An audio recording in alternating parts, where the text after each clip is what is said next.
Once upon a time, in a beautiful little village nestled between lush green hills and a sparkling river, there lived a kind-hearted girl named Mira. She was known throughout the village for her golden heart and ever-smiling face. Mira lived with her grandmother in a cozy little house surrounded by a garden full of colorful flowers and fresh vegetables. Every morning, Mira would wake up before sunrise, help her grandmother with the chores, and then go to the river to fetch water. On her way, she would greet the birds, talk to the trees, and sometimes even sing sweet melodies that filled the air with joy. The villagers adored Mira, for she always lent a helping hand to anyone in need. One day, as Mira was walking home from the river, she heard a faint cry coming from the bushes. Curious and concerned, she followed the sound and found a tiny, wounded deer lying under a tree.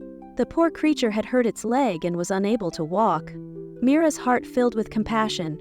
Without a second thought, she gently picked up the deer and carried it home. Her grandmother, who was wise in the ways of herbs and healing, helped Mira tend to the little deer's wounds.